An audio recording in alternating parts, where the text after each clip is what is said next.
J'aimerais discuter de quelque chose d'important à propos des échecs et des erreurs que nous avons commises.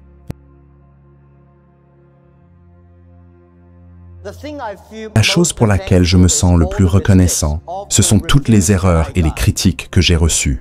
Sans elles, rien de tout cela n'aurait été possible. Chez Alibaba, au cours des 18 dernières années, nous avons fait des erreurs chaque jour. Nous avons été rejetés, refusés par les gens. C'est naturel. Mais au lieu de nous décourager, nous avons appris. Vous devez faire vos preuves avant que les autres ne vous aident.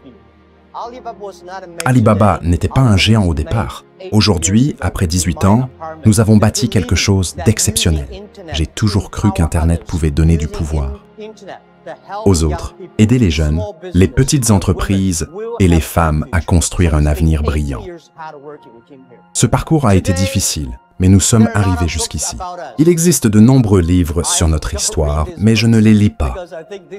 Parce que ces livres ne racontent pas vraiment notre parcours, les gens aiment lire des histoires de réussite, mais ils oublient souvent que ces succès sont le fruit d'erreurs et d'échecs. J'encourage tous les jeunes entrepreneurs à apprendre de leurs erreurs. Ne passez pas trop de temps à étudier les histoires de réussite. Les grandes écoles comme Harvard analysent les succès, mais elles ne révèlent pas toujours les luttes et les défis cachés derrière. Apprendre de ces erreurs ne signifie pas qu'on peut toutes les éviter. Cela signifie qu'on développe la bonne attitude face à elles et qu'on n'abandonne jamais. Il faut se relever et continuer à se battre.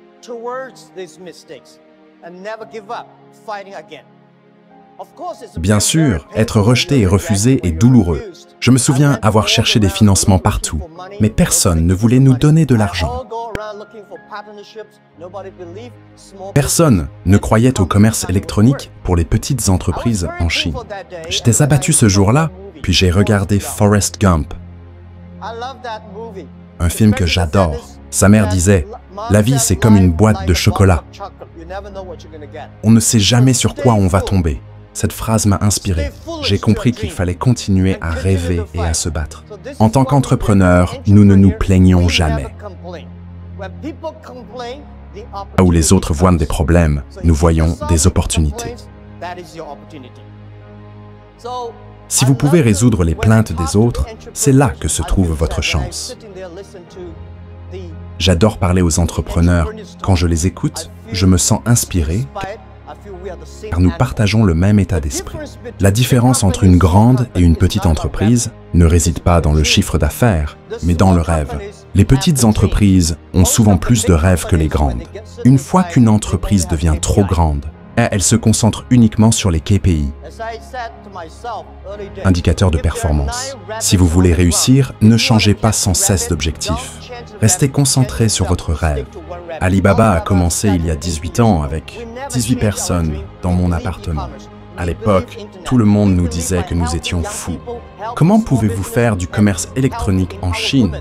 Il n'y a pas d'infrastructure, pas de système de crédit, pas de logistique. Mais nous avons répondu, s'il n'y a pas de logistique, nous la construirons.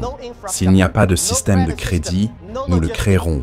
C'est précisément pour cela que le monde a besoin d'entrepreneurs, pour bâtir ce qui n'existe pas encore.